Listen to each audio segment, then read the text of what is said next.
Welcome to RV and Travel Adventures. My name is Jesus Manuel Menagarza.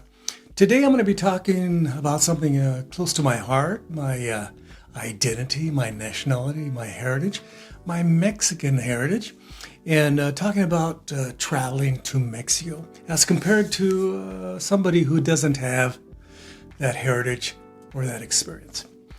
My father was born in a small little town near Sabinas, Coahuila, and his family's originally from the Monterrey, Nuevo Leon area, and my family has gone back and forth across that border. My great-grandfather, apparently, was born in San Antonio, so San Antonio, Mexico, back and forth. My mother was born in South Texas, but she never, ever attempted to speak English. All she ever spoke, even though she was born in los Estados Unidos, was Spanish. So all I talked in my house was Spanish. I learned a lot about the border region culture, Mex-America, as some people call it. And I learned quite a bit about northern Mexican, southern Texas culture, Tejano culture. So when I went to Mexico, I had a certain entree into that culture. I spoke the language well, not perfect, but very well. Mexicans often say to me, "You speak very good Spanish." And I say, "Thank you very much." And of course, I learned English, not from my parents. My parents never attempted to speak English to me. I learned that from my instructors in elementary, junior, and high school and college. I learned how to speak English, and I got my degree in journalism from San Jose State University. And of course, to have a journalism degree, you have to know how to speak English typically, okay? So I wanted to say, I've watched a lot of videos of Americans, non-Hispanic, non-Latino, non-Chicano, non-Mexican American persons traveling to the Mexican region. They have a lot of issues traveling down there. The two issues I'm going to talk about are dealing with commerce. Okay, dealing with commerce, buying properties, buying breakfast, buying a beverage, renting a place. A lot of times I notice that these prices that non-Chicanos, non-Latinos, non-Mexican identified individuals, they usually pay a certain premium price and are not averse to paying that premium price. Recently, I was watching a video of some people traveling to Oaxaca and various parts in Oaxaca, and they're paying on average each month, just for a rental, $2,800 USD, United States dollars, okay? I went, why are they paying so much money? When I travel to Mexico, I pay on average somewhere about $400 to $500 USD for a rental or Airbnb, et cetera, et cetera. The reason why, maybe their expectations are a lot higher. They want that two-bedroom, they want that fancy furniture, et cetera. I wasn't born that way. I came from very humble beginnings, and when I rent a place, especially going to Mexico, I am satisfied pretty much with moribund, basic furnishings, and I don't have to be exactly on the beach. I can walk to the beach. I'm still ambulatory. I can walk a couple blocks to the beach or a couple blocks to downtown or central. I'm perfectly happy with that. I understand logistics. I know that I don't want to be way over there and then have to take a taxi or rent a car to come all the way to the central region. I remember I was looking at properties to buy and invest in Puebla, Mexico. The realtor said, you should consider buying over there in Angelopolis. Angelopolis is basically the American ghetto in Puebla.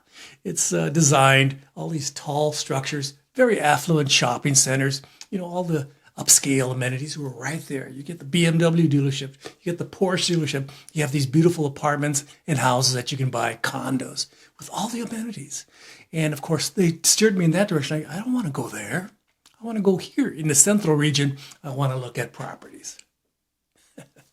But a lot of times, if you're an American and you speak the English language, they assume that you want to be with the rest of the folks over there in Angelopolis, not in downtown Central, Puebla. You want to be over there. Just like these individuals that travel from the United States and they go traveling around, they're willing to pay high dollar for amenities and stuff. I am a cheapskate. I grew up, again, with a very modest family. My parents were farm workers, laborers, cannery. My mother was a cannery worker. My mother never learned to read and write. So I, again, overtly humble experience, okay?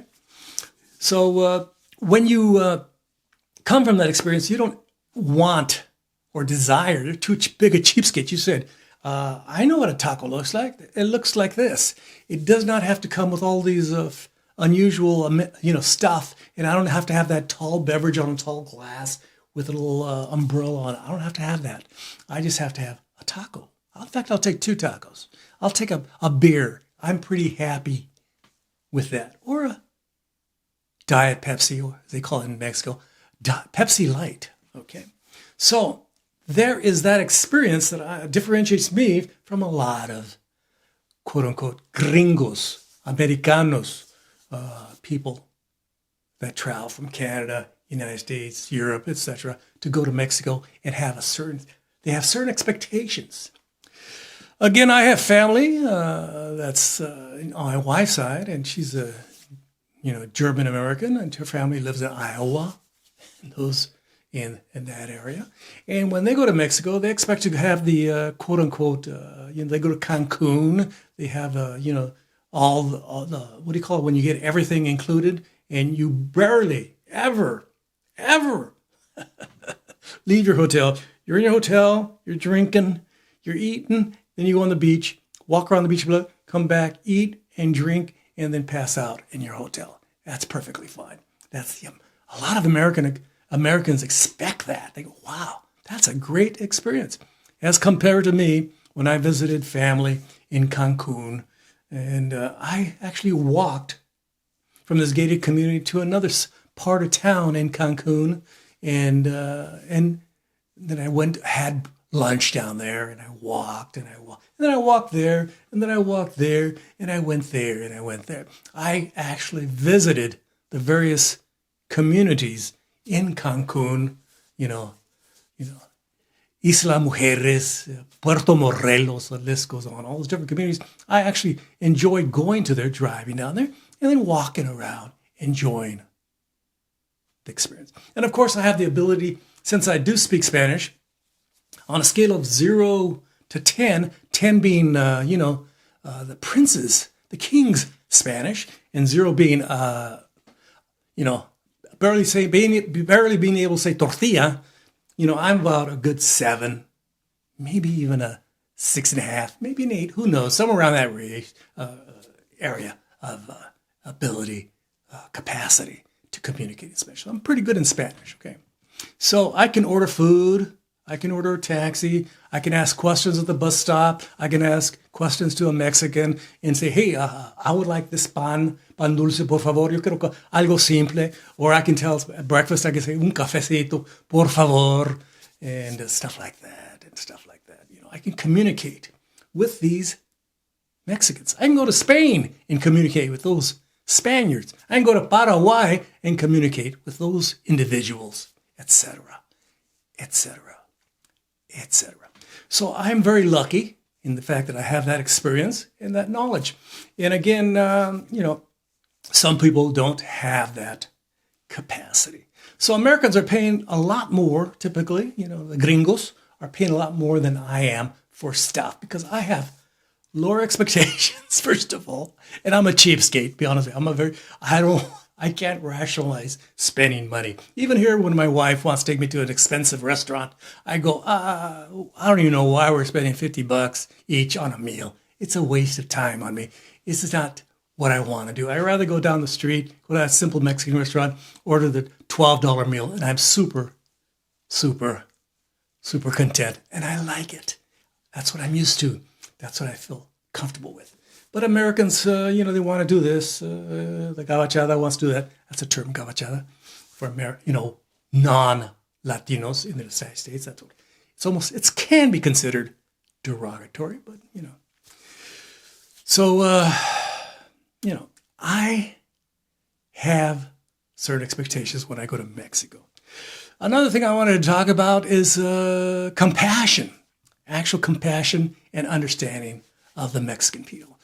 I was watching a video where this Mexican reporter was interviewing some Americans who live in Ajijic, and these Americans were saying, we love the Mexican people, and we try to, ingratiate ourselves with these American people, and we always say good morning, buenas tardes, buenas noches, all these terms for when you pass by people.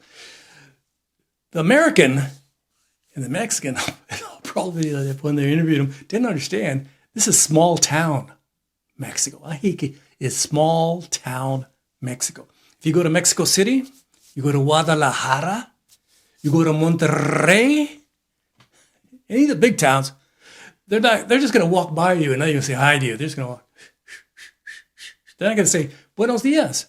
You can say buenos dias all you want. They're just going to ignore you unless you want to trying to buy something. Then, they'll say hi to you if they have a shop and they want you to come in. How you doing, senor? Come on in. Be nice. Yeah, that's what. Same in New York. Same in San Francisco. Same in San Antonio. Same in Chicago. Same in Paris. Same in Rome. Same in Tokyo. Same in Shanghai. Same in Moscow. Same in Tehran. Big cities, you get ignored. Small towns, people get to know you. So that's a differentiator in a lot of Americans. If you move to a small beach resort, or you move to a small town in Mexico and decide to rent for a while, people are going to, if you stay there for a while, they're going to get to know you. They're going to say, hi. Hola, Jesus, ¿cómo estás? And you say, buenas tardes, señora. Whatever her name is or his name is. So understand that. In small town Mexico, it's going to be the same as small town America. Okay? Just understand that. And don't spend so much. It's up to you if you want to blow cash. Mexicans will love you even more if you blow a lot of cash. They go, oh, that's the gringo with the cash. We love him.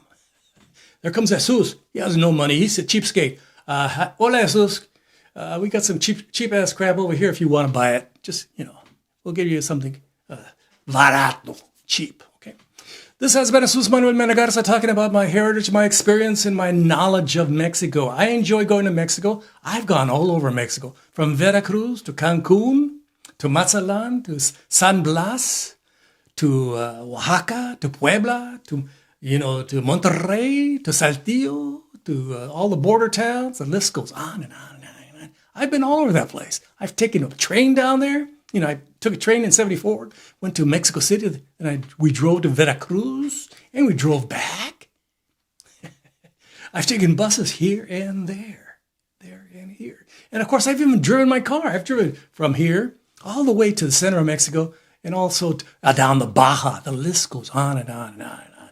So I have some experience, and I have some facility to enjoy Mexican culture and to communicate my interests and to understand when things are not right and when things are just perfect. Okay.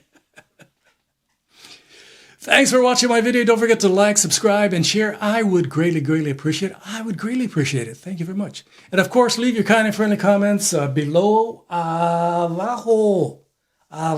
Si tienes el tiempo, por favor. You leave your questions, comments, suggestions below. And check out my Patreon page, patreon.com/JMM Garza. There you can become a member for $1, $2. And of course, if you're Jeff Bezos, Donald J. Trump, Elon Musk, all those people with a lot of cash, you can collect all your cash together, because I know people are on a budget, and donate $1 if you have to, every month $1. Thank you very much. Especially you, Mark Zuckerberg. Maybe you can donate $2. Thank you very much.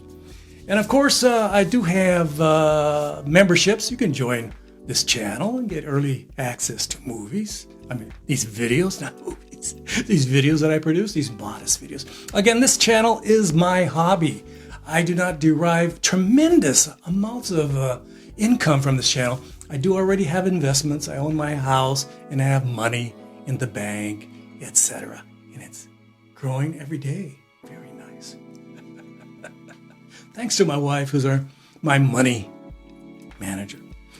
Thanks for watching my channel. Don't forget to ring the bell for future notifications. Muchas gracias a todos ustedes. Don't forget to, again, I would greatly appreciate if you subscribe to my modest channel. I'm at currently about 4,400 subscribers. I would like to get to 5,000 by the end of 2025. Dare to dream, huh?